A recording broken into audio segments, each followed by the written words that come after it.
Hello everyone, this is Shadow Dragon from the DCUO community.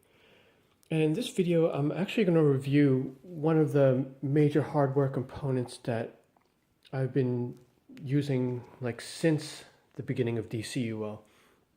And that is the Logitech F310 control pad. This is the device I've been using, since the beginning, and I probably use it like 99% of the time. I've tried other control pads, but this is the one that feels most comfortable to me.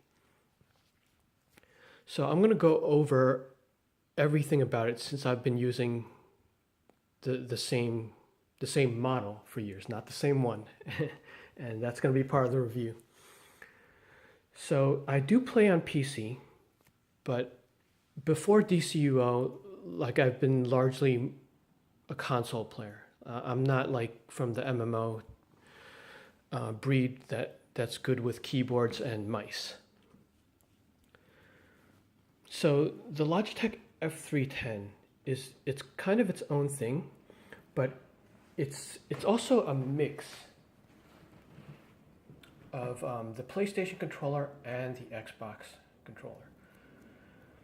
So it's got the same layout as PlayStation, but in size and feel, it's definitely more like Xbox, because the PlayStation is a little bit smaller, and the Xbox feels more comfortable, feels more ergonomic, especially if you have big hands. PlayStation is a little bit small. It feels kind of weird. It feels flimsy and doesn't take up your hands as much, I guess, unless you have really small hands.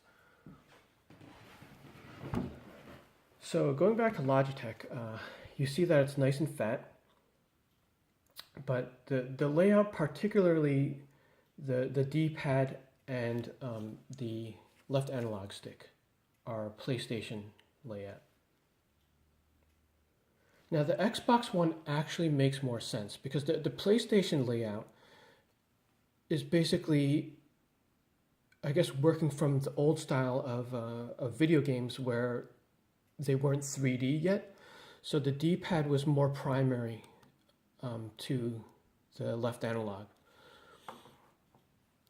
And the Xbox came out later, and it made more sense where we had more 3D real world games or open world games, where it made sense to have the character movement control up onto the primary spot here, and then the D-pad secondary.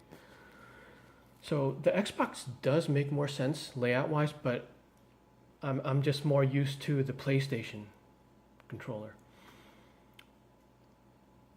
So I like having the left analog below, and then the D-pad, which is hardly used, in the primary spot.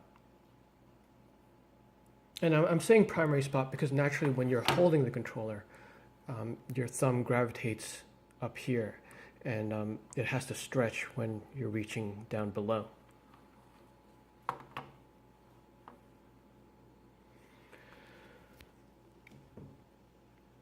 So that being said, the Logitech is kind of the best of both worlds. You're getting the Xbox feel, but the PlayStation layout. Now if we get into each button itself, this controller works perfectly for DCUO. You don't need to install anything else. You just plug it in. Windows will recognize it as an Xbox controller, and everything will just work. I don't even have to calibrate it. I just plug it in and it works. But the major con to this control pad, though, is the wear and tear. It's not really built out of high quality materials. And I would say it probably lasts about 2 to 3 months. It's varied greatly because sometimes you get a really good one, sometimes you might get a lemon. It's hard to tell. But it's something I live with because I like the button layout and the feel so much. And it's also not expensive. It's fluctuated between $15 to $30.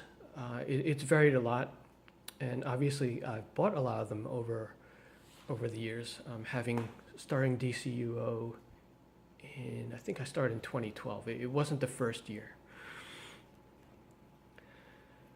But if we look at how the game plays, you hardly use the D-pad. So the D-pad doesn't break. Start and select obviously don't break because those are hardly used. As with any like third-person game, a lot of wear and tear is going to be on these two analog sticks because you're going to move your character around a lot and you're going to move the camera around a lot, especially with DCUO. Like the camera acts a little bit crazy, so you're kind of wrestling the camera all the time. Also, with most games, X and Y are typically attack buttons, so these two are going to take more wear and tear over the other two buttons. With DCUO, I've had, like on some of these controllers, I've had the X button die first. That's typically not the first one. Usually it's the left analog. Not the movement itself, but pressing down L3. I would say a lot of controllers are not built for that wear and tear, but in DCUO, if you're playing it, you're going to be pressing that a lot, like just to move in and out of fast movement. So with most of these controllers, the L3 press is the one that dies first. And let's see if we turn this around and we look at the triggers and shoulders. So with DCUO, you're pressing L2 and R2, also known as the trigger buttons for your loadouts.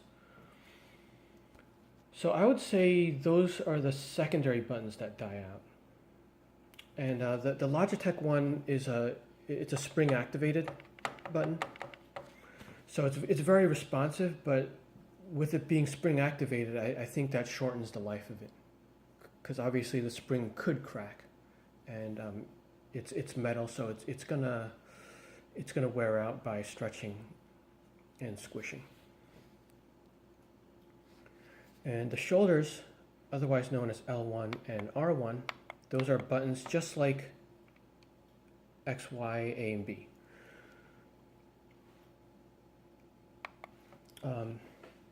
And those are typically pretty sturdy. If you are a tank, though, L1 has a chance of dying because you're going to be pressing and holding that a lot. And in the heat of battle, you're going to be holding it tightly. The middle button is also never used. It's like an Xbox function. Like you could use it for some programs to start like recording, or it brings up like the Microsoft/Xbox menu. I never use that. I never use the mode button, so that doesn't take any wear and tear.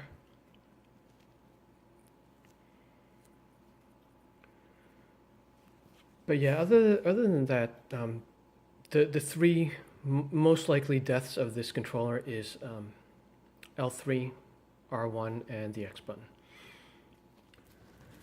So I typically have like a stock of these controllers like ready to go, like whenever it dies.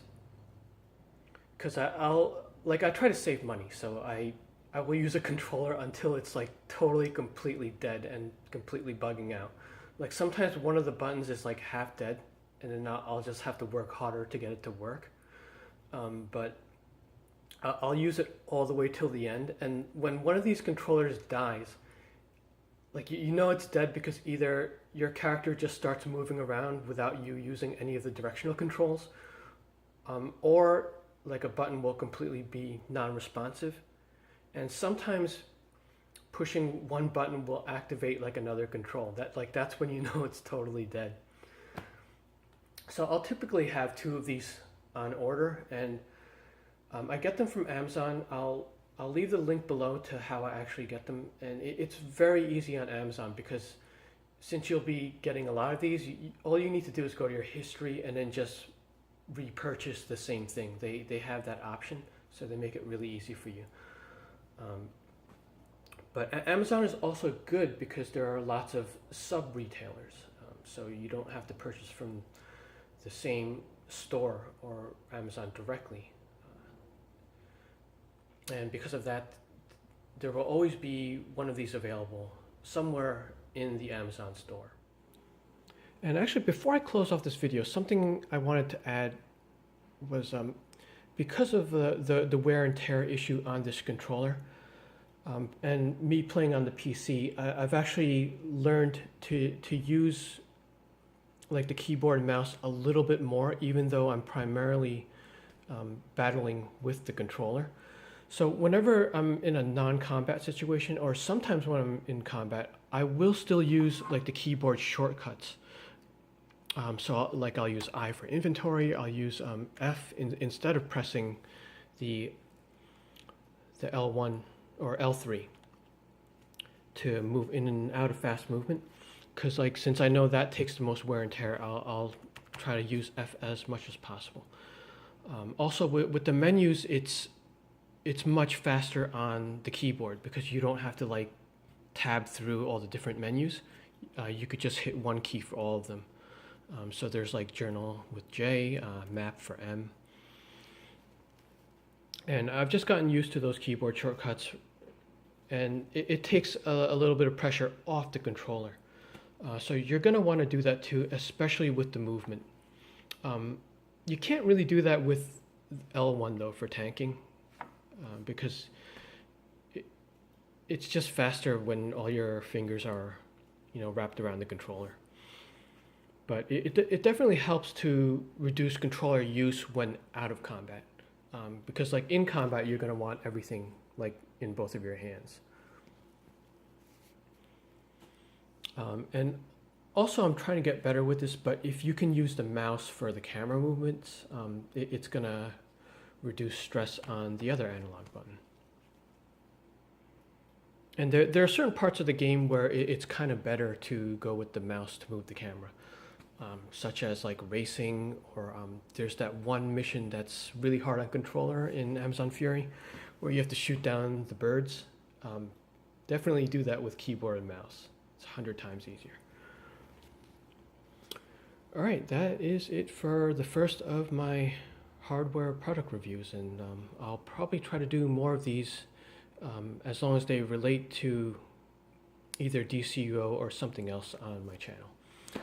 Hope this helps, and thanks for watching.